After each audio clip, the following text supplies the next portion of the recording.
El aire en la oficina del licenciado Gutiérrez era espeso, cargado de ese olor a papel viejo, tabaco de pipa y el rancio perfume de las formalidades que nadie quiere cumplir. Era una tarde de esas en la Ciudad de México donde el cielo parece una losa de plomo gris sobre los edificios de la colonia Roma. Ahí estábamos los tres, el notario, mi hermana Valeria y yo. Valeria no se había quitado el uniforme.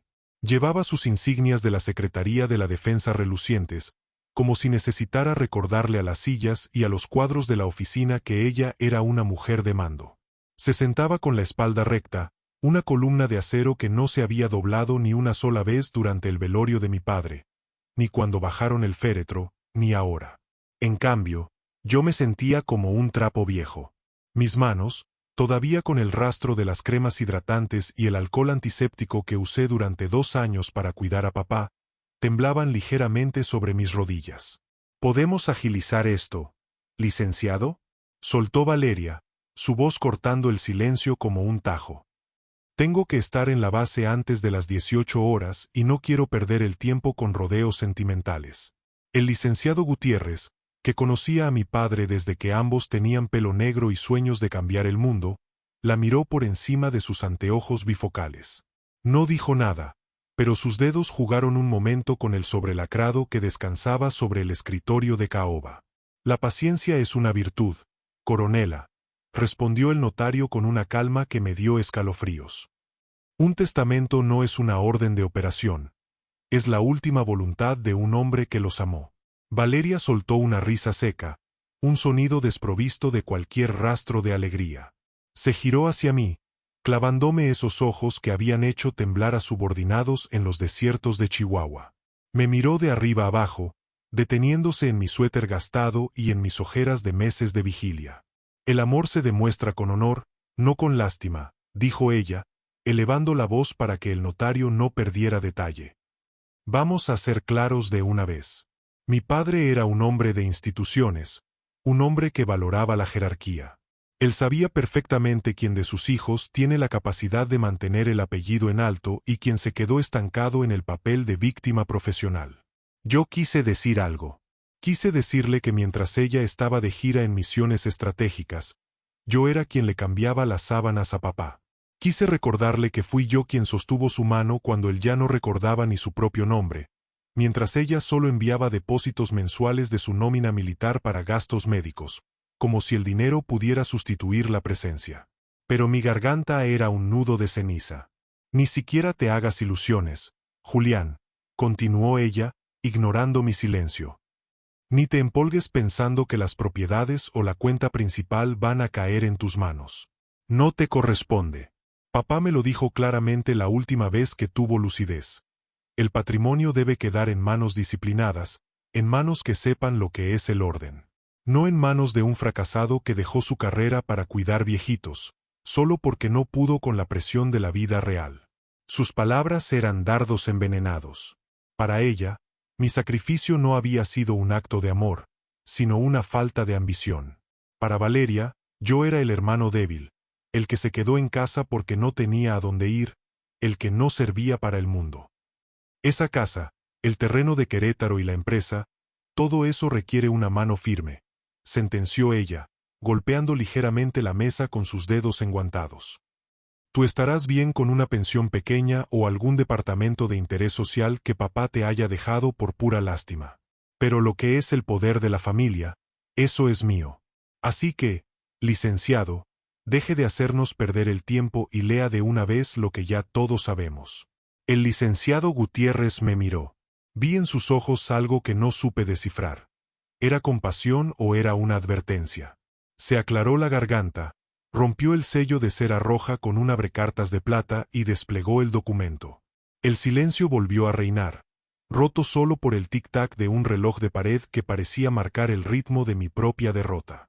Muy bien, dijo el notario, su voz ahora extrañamente firme.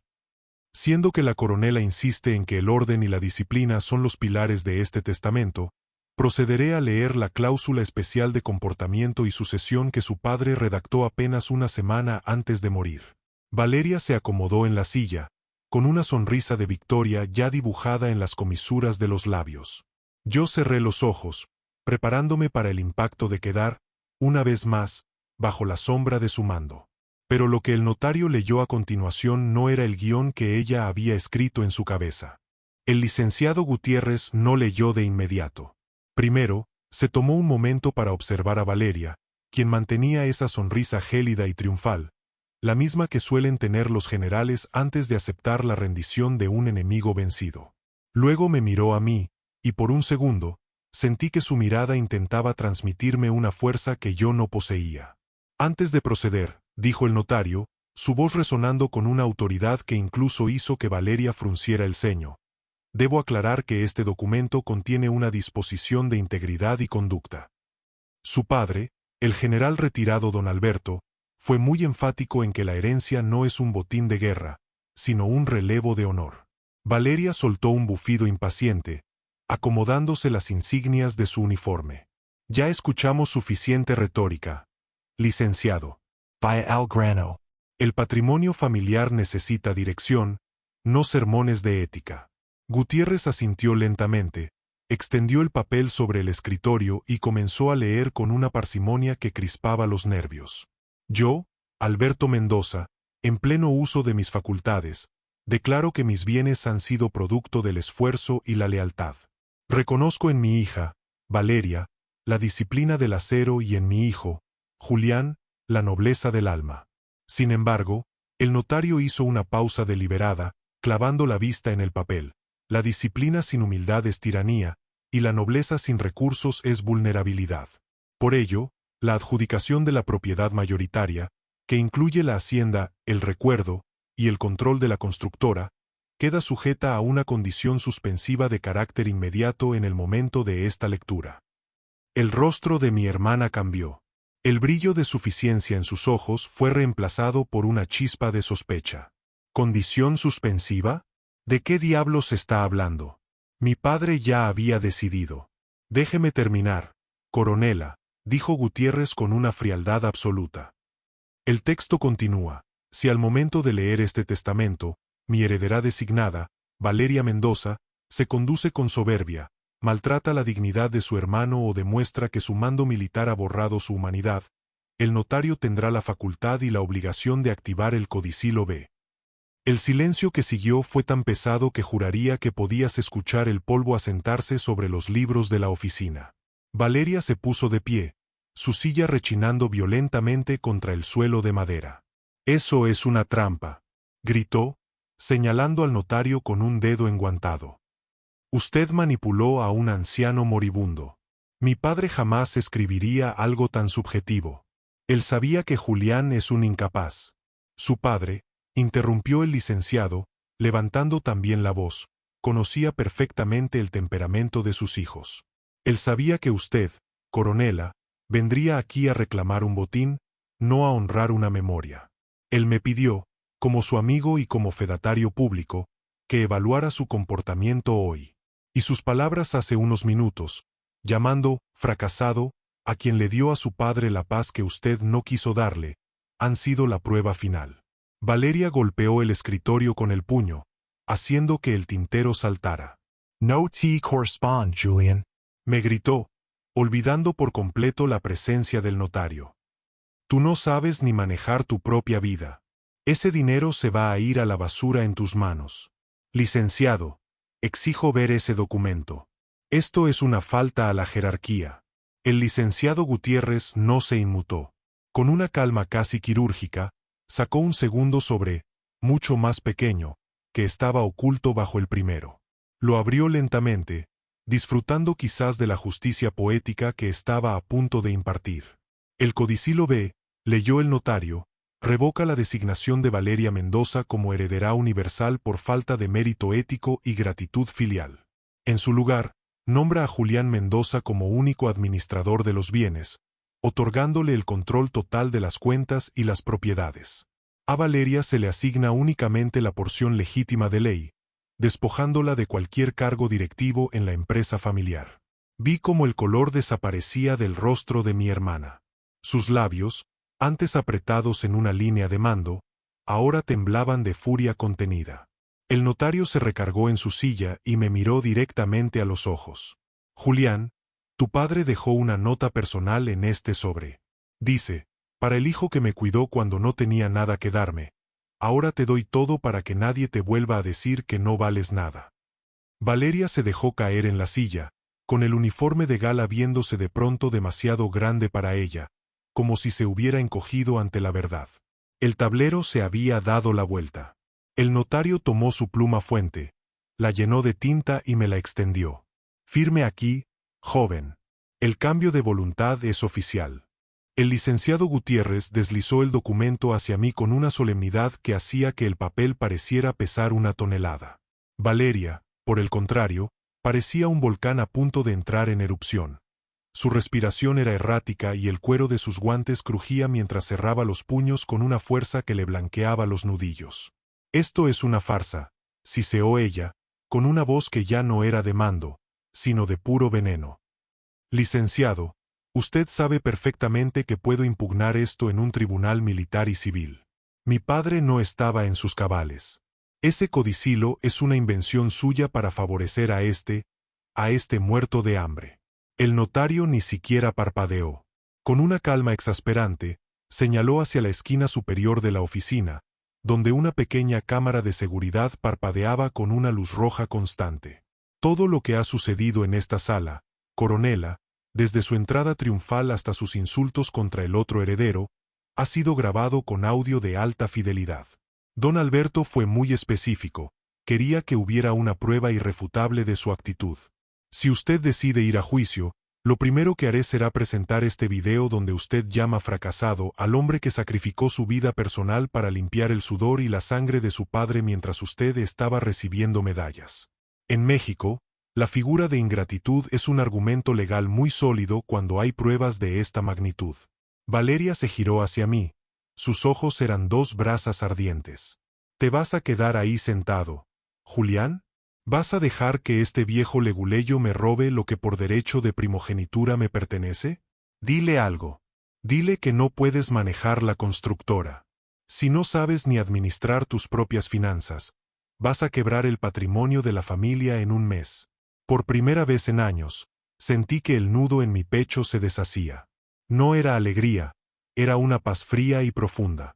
Me levanté lentamente, sintiendo el peso de los 2 años de insomnio, de las humillaciones silenciosas y de los desprecios que ella me lanzaba cada vez que venía de visita por compromiso. Miré la pluma fuente sobre el escritorio y luego la miré a ella. Lo que no entiendes, Valeria, dije, y mi propia voz me sorprendió por lo firme que sonaba, es que yo no necesito saber de estrategias militares para manejar la empresa de papá. Yo aprendí lo que realmente importaba mientras tú no estabas. Aprendí sobre la lealtad de los empleados que llamaban todos los días para saber cómo seguía el jefe. Aprendí sobre la paciencia, sobre escuchar y sobre entender cuando alguien está sufriendo. Eso es lo que mantiene unida a una estructura, no el miedo. Tomé la pluma. El frío del metal en mis dedos se sintió como una confirmación. Firmé mi nombre con un trazo seguro, sintiendo como cada letra me devolvía un pedazo de la dignidad que ella había intentado pisotear minutos antes. «No te atrevas», gritó ella, intentando arrebatarme el papel, pero el licenciado Gutiérrez fue más rápido y retiró el documento, guardándolo de inmediato en una carpeta de seguridad. «Eres un cobarde, Julián. Siempre lo fuiste. Estás usando un truco sucio para quedarte con lo que yo me gané siendo la hija perfecta, la que trajo orgullo a esta casa». «Orgullo», repetí, dejando la pluma en el escritorio. «Trajiste medallas, Valeria, pero nunca trajiste consuelo. Papá no quería una estatua en su sala, quería una hija. Y tú, incluso hoy, frente a sus cenizas, solo puedes hablar de jerarquías y de lo que te corresponde». El licenciado Gutiérrez selló el documento con un golpe seco que resonó como un disparo en la oficina. «Está hecho. Julián Mendoza es, a partir de este segundo, el albacea universal y presidente del Consejo de Administración. Coronela, según las instrucciones de este codicilo, usted tiene exactamente 72 horas para desalojar la oficina principal de la constructora y entregar las llaves de la casa de campo. Se le notificará por escrito la liquidación de su parte mínima legal una vez que los activos sean auditados». Valeria se quedó petrificada. El poder, Ese aire de invulnerabilidad que siempre la rodeaba, se desinfló de golpe. Por primera vez la vi pequeña, una mujer atrapada en un uniforme que representaba una autoridad que, dentro de esas 4 paredes, ya no significaba nada. «No te lo voy a perdonar nunca», susurró, con un odio tan puro que habría hecho retroceder a cualquiera. «No te preocupes», respondí, caminando hacia la puerta y abriéndola para ella. «No estoy buscando tu perdón. Solo estoy buscando que, por fin, respetes la voluntad del hombre que tanto dices admirar. Por favor, retírate. Tengo mucho que planear con el licenciado». Valeria salió de la oficina con paso rígido, intentando mantener la compostura militar, pero el temblor en sus hombros la delataba. El portazo que dio al salir hizo vibrar los cristales del despacho.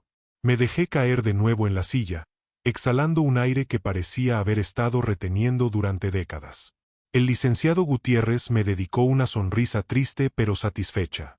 «Tu padre sabía que harías lo correcto, Julián. Ahora, prepárate, porque lo que viene no es fácil, pero al menos, ahora tú tienes el mando». El eco del portazo de Valeria todavía vibraba en las paredes cuando el licenciado Gutiérrez se levantó para cerrar el cerrojo de la oficina. El silencio que siguió fue sepulcral, solo interrumpido por el zumbido del aire acondicionado. Me sentía como si hubiera salido ileso de un choque de trenes. Mi hermana, la fuerza imparable de la naturaleza, había sido descarrilada por la última voluntad de un hombre que ella creía haber descifrado por completo. «No hemos terminado, Julián», dijo el notario, rompiendo la calma. El testamento y el codicilo eran el mecanismo de defensa. Pero ahora viene la responsabilidad. Tu padre dejó una instrucción adicional, una que solo debía entregarse una vez que tú firmaras como heredero universal.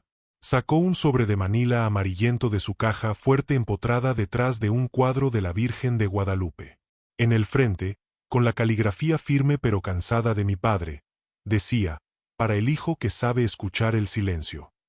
Al abrirlo, no encontré más documentos legales, sino una llave de bronce antigua y una pequeña memoria USB. «Esa llave abre el compartimento secreto del escritorio de roble en la biblioteca de la casa», explicó Gutiérrez. «Lo que hay ahí dentro es la verdadera razón por la cual tu hermana no podía bajo ninguna circunstancia tomar el control. Valeria cree que la disciplina militar es la salvación, pero ella no sabía que su propia rigidez la hacía ciega a lo que estaba pasando dentro de su propia institución. Esa misma noche, llegué a la casa familiar. La mansión, que antes se sentía llena del peso de la enfermedad y los medicamentos, ahora se sentía extrañamente hueca. Me dirigí a la biblioteca, ese santuario de libros de historia y mapas tácticos donde papá pasaba sus tardes. Locales el compartimento secreto. Al girar la llave, el mecanismo se dio con un chasquido metálico. Dentro de la cavidad no había lingotes de oro ni fajos de billetes. Había una serie de carpetas con el sello de confidencial y una carta personal. Al leerla, el mundo se me dio vuelta. Mi padre, en sus últimos años de lucidez, había descubierto que Valeria no solo era una oficial estricta, sino que estaba siendo investigada internamente por el ejército debido a la desaparición de fondos destinados a programas de bienestar para viudas de soldados. Ella estaba desesperada por el control de la constructora familiar no por honor, sino porque necesitaba lavar el dinero o cubrir los huecos financieros de sus propios desfalcos antes de que la auditoría militar la alcanzara. «Dios mío, papá, por eso la detuviste», susurré en la soledad de la habitación. Conecté la memoria USB a mi computadora. Apareció un video grabado por mi padre, apenas unas semanas antes de su muerte. Se veía demacrado, pero sus ojos tenían esa chispa de inteligencia que siempre lo caracterizó. «Julián», decía la grabación, «si estás viendo esto, es porque Valeria cumplió mi predicción y se mostró ante el notario como la mujer que el poder ha corrompido. No la odies, pero no le des tregua. Ella planeaba usar nuestra empresa constructora para contratos fantasmas con la secretaría. Si ella hubiera heredado, el nombre de nuestra familia habría terminado en una celda o en los periódicos por corrupción. Te dejé a ti el mando porque sé que tu ética no tiene precio. En este archivo están todas las pruebas que reuní. Úsala solo si ella intenta atacarte legalmente. Es tu escudo, hijo. Proteginos. Me quedé helado. Mi hermana no solo me despreciaba por cuidarlo, me despreciaba porque mi presencia constante en la casa le estorbaba para manipular los documentos financieros de papá. Mientras yo le leía poemas para que pudiera dormir, ella probablemente estaba revisando sus estados de cuenta a escondidas. De pronto, el timbre de la casa sonó con una insistencia violenta. Sabía quién era. Miré el monitor, las pruebas de la traición de mi hermana brillando en la pantalla, y luego miré la puerta. Valeria no venía a pedir perdón, venía a reclamar lo que ella consideraba suyo, sin saber que yo ahora tenía en mis manos el arma definitiva para hundir su carrera militar para siempre. Bajé las escaleras con una calma que nunca antes había experimentado. Ya no era el hermano débil, el cuidador deprimido. Era el guardián de un legado que ella casi destruye. Al abrir la puerta, la luz de la calle iluminó su rostro desencajado, todavía con el uniforme puesto, pero con la mirada de alguien que empieza a oler el miedo. Sé lo que hiciste, Valeria, dije antes de que ella pudiera abrir la boca. Y sé por qué necesitas el dinero de la constructora. Entra, tenemos que hablar de tu rendición incondicional. Valeria entró en la estancia como una ráfaga de viento helado. No esperó invitación. Cruzó el umbral con las botas resonando sobre el mármol, esa marcha militar que solía hacerme sentir pequeño. Se detuvo en el centro de la biblioteca, rodeada de los libros de papá, y se giró hacia mí con los ojos inyectados en rabia y desesperación. ¿Rendición? Escupió la palabra como si fuera veneno. ¿De qué carajos estás hablando, Julián? No sé qué ideas te metió ese viejo notario en la cabeza, pero esto no se acaba aquí. Mañana mismo mis abogados presentarán una demanda por incapacidad mental de papá. Ese video de seguridad no vale nada si demuestro que él ya no sabía quién era. Así que dame los accesos a las cuentas de la constructora ahora mismo, o te juro que te voy a dejar en la calle. La miré con una mezcla de lástima y asombro. Era increíble cómo el uniforme y las medallas podían ocultar a una persona tan rota por dentro. Me acerqué al escritorio de roble, giré la pantalla de la computadora hacia ella y presioné play en uno de los archivos de audio que papá había guardado. Se escuchó la voz de Valeria, pero no era la voz que usaba conmigo. Era una voz tensa, grabada meses atrás, hablando por teléfono en esta misma biblioteca mientras creía que papá dormía. El coronel Márquez ya tiene los contratos listos. Si movemos los fondos de la constructora antes de la auditoría de diciembre, nadie se dará cuenta del desvío en la base. Solo necesito que el viejo firme el poder general. El silencio que siguió a la grabación fue ensordecedor. Valeria se quedó de piedra. El color se le escapó del rostro, dejando una palidez cadavérica que hacía que sus insignias militares parecieran de juguete. Papá no estaba tan dormido como creías. Vale, le dije, bajando la voz. Él instaló un sistema de grabación ambiental cuando empezó a sospechar que sus cuentas no cuadraban. No fue el Alzheimer lo que lo mató, fue la tristeza de descubrir que su hija preferida, la heredera de su honor militar, estaba usando el apellido para tapar sus robos al ejército. Julián, eso fue un error, una mala inversión, empezó a decir, su voz perdiendo toda la firmeza. Dio un paso hacia mí, con las manos temblorosas. Tienes que ayudarme. Si la auditoría llega a esos fondos y no están ahí, me van a degradar. Iré a una prisión militar. Destruirás mi vida. Tú destruiste tu vida el día que entraste a esta casa a buscar una firma en lugar de buscar a tu padre. Le respondí, sintiendo como años de resentimiento se transformaban en una fría determinación. Te burlaste de mí hoy en la notaría. Dijiste que no me correspondía nada. Pues tenías razón. No me correspondía el desprecio, ni me correspondía cargar con tu culpa. Me senté en el sillón de papá, el lugar del jefe. Por primera vez, el asiento me quedaba bien. Aquí están mis condiciones, sentencié. No voy a entregarte a la justicia militar, porque papá no quería que el apellido Mendoza terminara en el lodo de un escándalo de corrupción.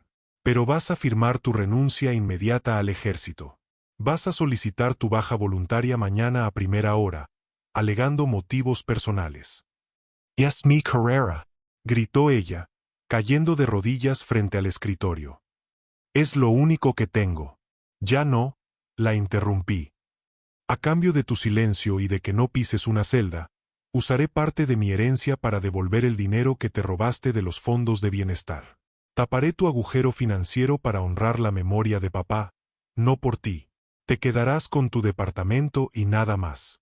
Si intentas impugnar el testamento, si intentas acercarte a la constructora o si vuelves a dirigirme la palabra con ese tono de superioridad, el licenciado Gutiérrez enviará estos archivos directamente a la Fiscalía General de Justicia Militar.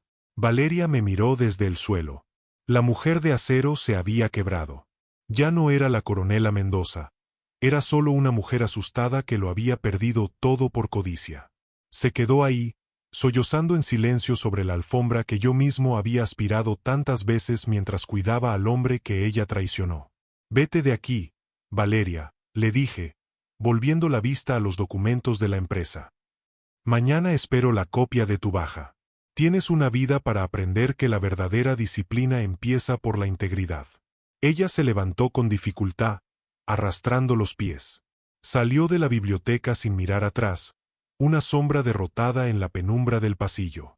Cuando escuché la puerta principal cerrarse, esta vez con suavidad, exhalé un suspiro profundo. Miré el retrato de mi padre en la pared y sentí que, por fin, la casa estaba limpia. El notario tenía razón. La justicia no siempre llega con un mazo de juez. A veces llega con una pluma fuente y el silencio de quien supo esperar su momento. El imperio de los Mendoza estaba en mis manos, y por primera vez en mi vida, sabía exactamente qué hacer con él.